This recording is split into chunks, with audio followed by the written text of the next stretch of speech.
My husband confessed that my best friend's 3 kids are his. He left to fix everything, only to return with a shocking proposal that broke me completely. I'm female, 44. My entire marriage to my husband, Ken, male 43, is in shambles, and I am kind of relieved. We had been married for over 20 years and have been childless due to my husband's wishes of not being burdened by children. I wasn't really keen on having kids either, so it worked out for us. However, despite not having kids, the usual reason marriages tend to lose their spark after the first few years of our relationship, I realized that my husband had simply stopped putting any effort into the relationship. I felt like I was taken for granted. When I was 30, I had a coworker named James who was interested in me, and I fully admit that I started to develop feelings for him too. We didn't physically cheat, but I feel like the emotional attachment I had to him was also a slap in the face for my husband.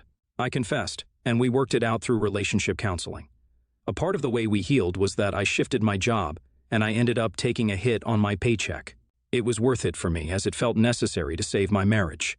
After this, Ken and I were rock solid for a while, but it again tapered back into feeling unhappy in the relationship. Apart from Ken, the most important person in my life is Mandy, female 44. She's been my friend since primary school, and I trusted her with everything. She helped me move into my first apartment, she was the maid of honor at my wedding, and we've stayed super close since. She also lived nearby. However, Mandy also struggles a lot financially since she has 3 kids, 10, 6, and 4, and is a single mother. She says all of her kids are from different dads, and to me that's a major issue that she has. I guess she was and is too casual about hookups and the disastrous consequences thereof. Her kids are all lovely, and they surprisingly look quite like siblings. I was their aunt and helped out with her parenting whenever I could lend a hand. Ken is also really involved in their lives, and it's something that I admired about him. Last month, to my complete surprise, I saw James in our neighborhood. I had half a mind to just ignore him, but he called me over and we began talking. He was still single, and he asked about my relationship too, in a very obvious manner. It turns out that he had bought a house in the suburb we lived in, and was planning on settling down there. Despite the troubled marriage I had, and the fact that issues had resurfaced again, I didn't find myself attracted to James as I did back in my 30s. However, when I told Ken about it, he became insanely jealous. I was so surprised by his reaction. He told me that it was unfair that he has to see the dude I almost cheated on him with every day in his own neighborhood. I do get where he's coming from, but it's not like we could just move away because of James. The unfortunate thing was that James was an active member of the community. He was at every HOA meeting just like I was, and often took the lead in organizing events or block parties. It led to a lot of fights with my husband because he simply didn't believe me when I said I was not going to end up with James. One evening when I got home from an HOA meeting, Ken was looking really nervous, and he told me that we needed to talk. He sat me down and said, "Op, I need you to know something. I have been with Mandy. I've cheated on you." I was taken aback by this, not just because I thought that my husband had cheated on me, but because he had cheated on me with my best friend. I asked him how long this had been going on, and his response had me in tears. He said, "Well, OP, it started after that incident with James, and I just kept going. She's not just a mistress, they're kids of mine too." Every single kid Mandy had was my husband's. He said that even though he used to feel like he wasn't ready for kids, after Mandy's first child was born, he had a change of heart and wanted to have kids with her. The worst part was that even Mandy agreed to this, and Ken sent over a significant portion of his money to Mandy as an unofficial kind of child support. He also visits them super frequently, even more than I was aware of. All of these things taken together, which is too much to handle, and I had a breakdown. Ken kept saying that he confessed because it was the right thing to do, but where was all this 10 years ago? Apparently, seeing James here again made him realize that our issues weren't ever properly resolved, and he hadn't been honest with me, so that might be a part of it. I couldn't believe how he fought an emotional affair with a man 10 years ago, had the same weight as what he had done with my best friend. I kicked him out and told him to go stay with Mandy, and I had been in the house alone for all of this time. Now, while Ken was gone, James heard about what happened. The gossip spread through the neighborhood like wildfire, and he came to check in on me. I was fully resigned to him taking this as his chance to get with me. But I was surprised when he treated me with empathy, compassion, and respect. It was clear he wasn't looking for a relationship, and he was just there as a shoulder to cry on. He visited me consistently and made me feel like a whole person again. On the 3rd day, there was a spark between us, and I felt like I did back then. It was clear that there was something between us, and we slept together. The very next day, Ken showed up at my doorstep and told me that he had worked things out with Mandy. I asked him what exactly he meant, and he told me that Mandy wasn't on board with revealing the truth about her kid's father to me. She doesn't want to be a homewrecker, ha, by causing a divorce as if being a mistress was fine as long as nobody knew. Ugh. I hadn't spoken to her or heard from her during the 3 days I was alone, and it's clear by now that our friendship is over. She's probably too scared to talk to me anyways.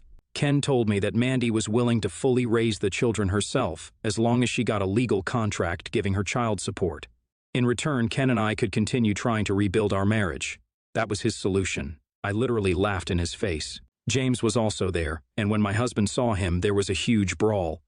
I told Ken that we were done, and I'm filing for divorce, and as he was walking away, he shouted, "You couldn't even wait until we were divorced to jump on somebody else." Honestly, I feel like he has no right to say that after everything he confessed to me. But a few of my friends are saying I should have waited before sleeping with James. It might also hurt me during the divorce proceedings since I am also technically a cheater now. When I think about it, I do think I ended up sleeping with James because I was emotionally vulnerable. So was I the a-hole for what I did? Update 1, first things first, I just want to clarify that I am not in a relationship with James just yet. To be honest, I regret sleeping with him right away, and both of us have mutually agreed to just be friends for now. Ken is currently living with Mandy, and from what I heard from my friends, they're trying to make things work between them for the kids, I guess. Despite not wanting to be burdened with kids, that's what's going to happen to my soon-to-be ex-husband. The divorce is going to take place mutually, so thankfully I won't have to fight him on that, but there's going to be a lot of nitpicking when it comes to assets and finances, and I will have to prepare myself for that.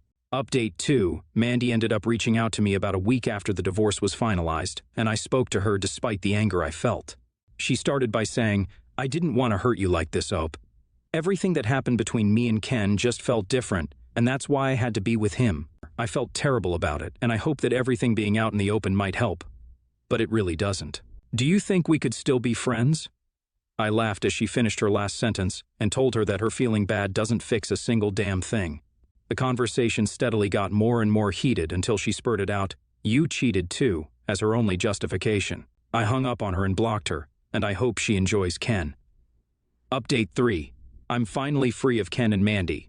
James and I are dating, and I know a lot of comments are going to scream at me about that, but at this point I am honestly beyond caring. I'm not getting any younger, and I finally found a man who is, decent. A good man who doesn't cheat and claim he did it because he was insecure. The divorce worked out kind of in my favor, and I got the house and a decent amount of alimony. I haven't really bothered finding out about what my ex-husband and ex-friend are up to, but from what I have heard from my friends, they're going to get married, whatever works for them. I would have loved to keep in touch with the kids, but after knowing about their dad, I don't think I can look at them in the same way again. Anyways, I've read through your comments, and I understand people saying esh. I hope this fresh start and new relationship can help me learn from my past mistakes. Esh. I feel so bad for the kids. I wasn't sure whether to go with NTA or esh, but the amount of times you claim that you weren't attracted to James after he moved into your neighborhood seems like it's laid on a little too thick for me to believe you. Of course, Mandy and Ken are much bigger a-holes than you, but yeah, you should have waited before doing anything with James. I kind of get why sleeping with James is a bit of a moral gray area, but honestly, with the kind of pain you were going through, I don't think you're the a-hole for doing what you did. NTA in my opinion. Next story. About 6 weeks ago, I, 21-year-old female, moved in with my friend John, 22-year-old male. John and I have been very good friends for almost 2 years now after I befriended him at work. 6 months ago, he met this girl, Kat, 19. He told me about her the day after he matched with her on the dating app and took me to her workplace to meet her. She seemed very lovely. I was so happy for him. Since then, John is always inviting her to every friend's outing, so I got to know her. We have lots in common, and for John's sake, I wanted to be her friend. However, I think that in the nicest way possible, she is a bit rude. She does art, and half the time John compliments her work, she says, "You hate it, don't you?" Or, times we hang out with other friends, we have had to go home earlier because she was bored, and John was on our ride home. She hasn't done anything to me personally, but I just don't like her much. I'm happy John has found someone he cares for, but having to stand by and watch how she acts sometimes rubs me the wrong way. Here's where the issue comes in. Yesterday, John and I were at the supermarket to do our food shop. Normally, we would buy our food for the week and maybe a couple of simple frozen meals to save for Sunday.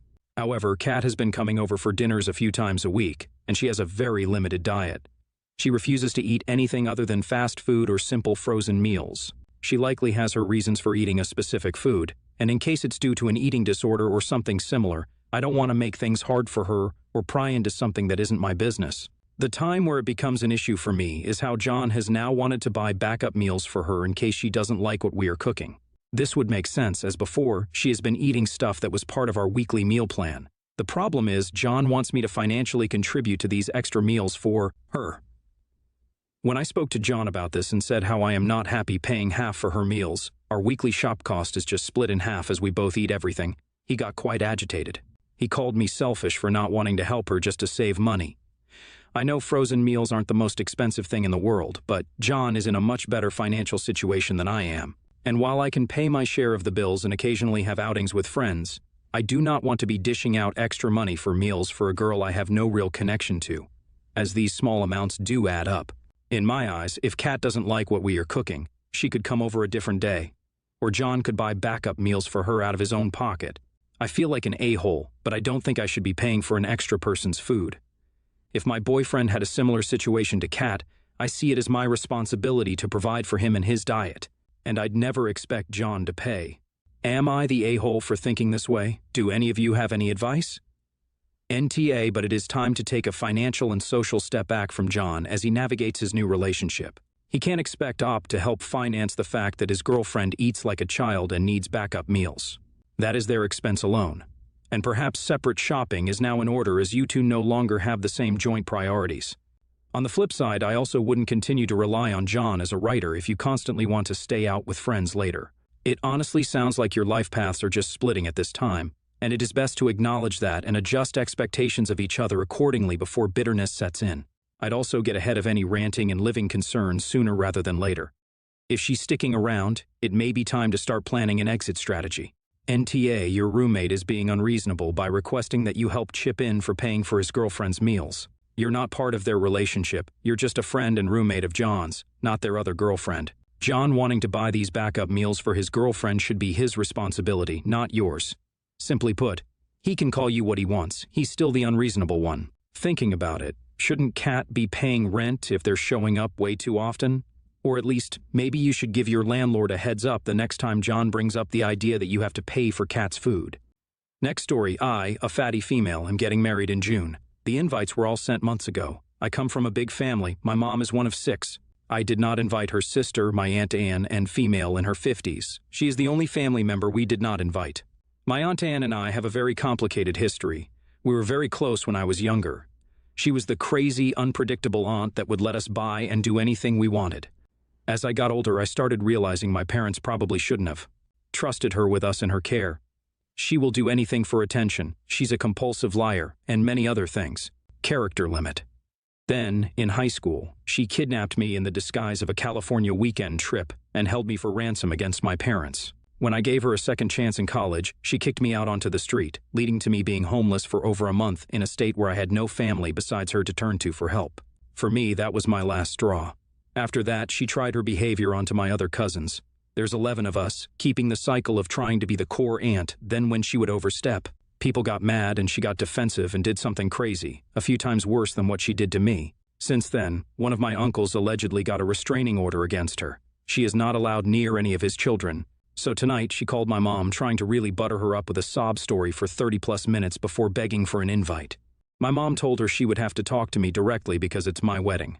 To that, Aunt Anne said, "Well, aren't you paying for it? Or you should invite who you want," which my mom responded with, "No, they are paying for the wedding, 100% themselves, something I'm very proud of, by the way. Yay us."